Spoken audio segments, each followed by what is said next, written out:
Hi, this is my presentation about Baba Yaga, a folktale from Eastern Europe, which was the subject of my paper for this class.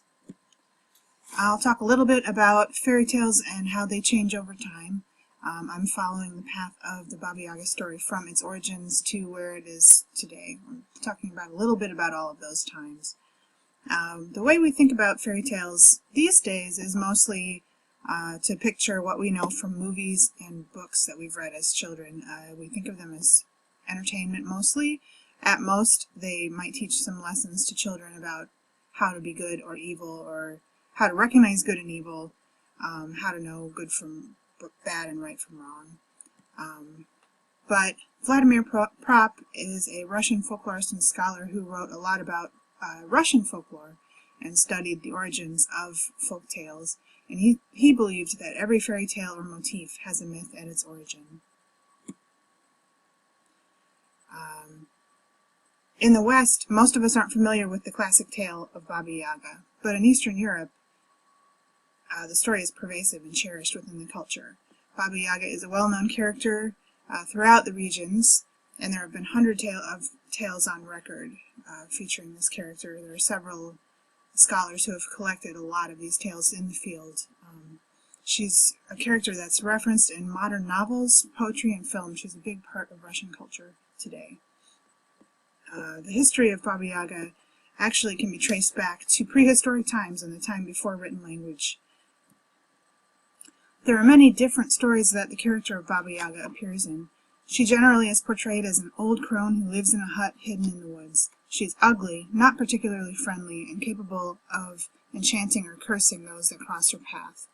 She is usually approached by either a hero figure on a quest or a child in despair at her home in the woods. The story can be one of terror, in which the main character is kidnapped, or it can be redemptive, in which case Baba Yaga helps or advises the hero, which leads them to successfully finish their quest. Some of the characteristics of Baba Yaga match up with the Western archetype of a witch character, but many don't. Some of the ones that don't are listed on this slide. Her method of transport is not a broom, even though she carries a broom. She is transported in a mortar and pestle. Her house is unusual even for a witch, in that it has chicken feet and moves around in the forest, and it often is approached from the back by her characters, and then they have to command it to rotate so they can enter the door. And another interesting thing about Baba Yaga is that she has familiars like Western witches, but they are most often birds that carry out her bidding, rather than being the typical cat or snake or serpent, although those sometimes do show up in the stories, but primarily it's birds that she's associated with.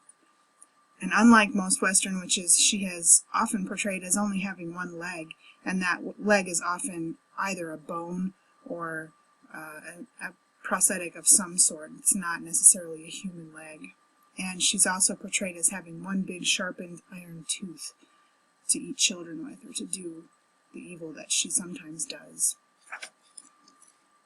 The trait of Baba Yaga's that departs the most from what we think of in Western witch lore is that her character, even though she sometimes is capable of doing bad things and hurting people, she's not treated as always evil or related to the devil or Satan. She is capable of acting as a benevolent or evil figure. Either way, it kind of depends on who's coming to talk to her and how they approach her. If she's treated with the proper respect, she will offer aid and advice. If she's not, she might capture them or do ill towards them. Sometimes she appears as a trio of herself, which is also very distinct from Western witch lore. And each of those versions of herself possess different traits. Over time, Baba Yaga began to have more sinister traits presented in stories about her. This can be linked to activities happening in the Slavic region of the world at the time. In the 16th and 17th century, witch trials from Western Europe were spreading to Eastern Europe as well, although they did not take hold in Slavic regions like they did in the West.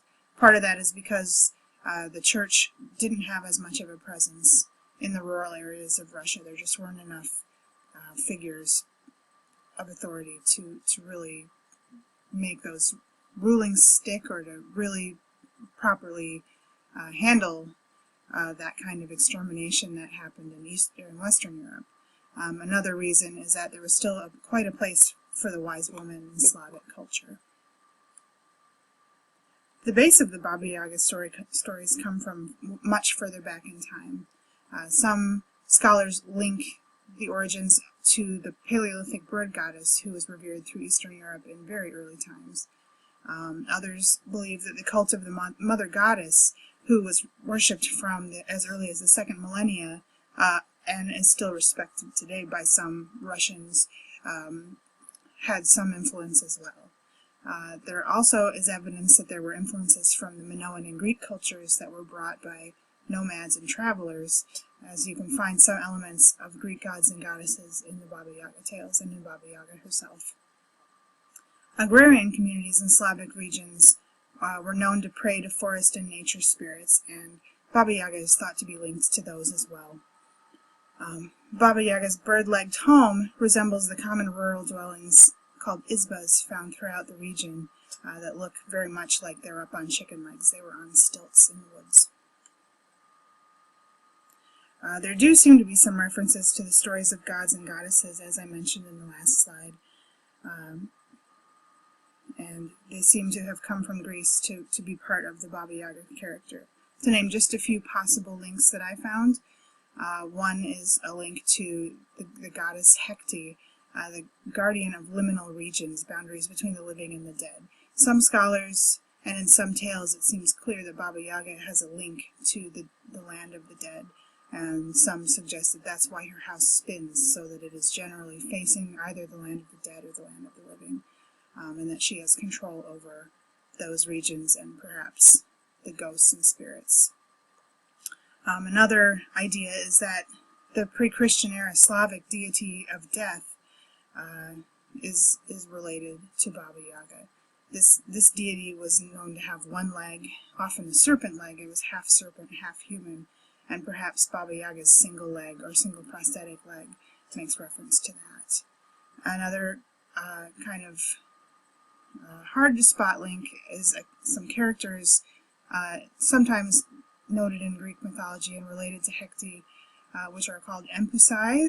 They're demons that have usually a bronze leg or an animal leg or some sort of prosthetic, and they are known to feast on the living and drain their blood. So they're sort of vampire figures, but they're also always women, and some have referenced that Baba Yaga might be related in some way to those characters. And also the idea that Baba Yaga can triplicate herself or be three different figures seems to match up with the idea of the three Furies or the three Fates from Greek mythology, who are agents of justice and vengeance and can dictate when it's time for a character to die.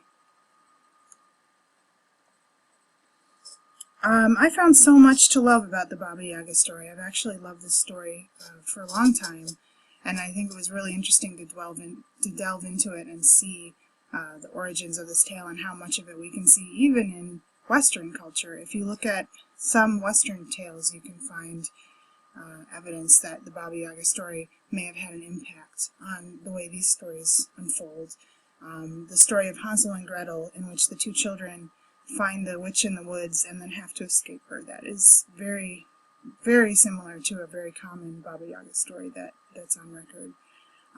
Other characters that seem to reference Baba Yaga, in the Studio Ghibli film Spirited Away, there is a character named Yubaba, who is a witch that rules the land of the living and the dead, and she resembles Baba Yaga, and it just seems like maybe she was referenced from that. My feeling about Baba Yaga is that this is a character that holds truths about the progression of a culture over many centuries, and it has really been worth the time to look at it and study it.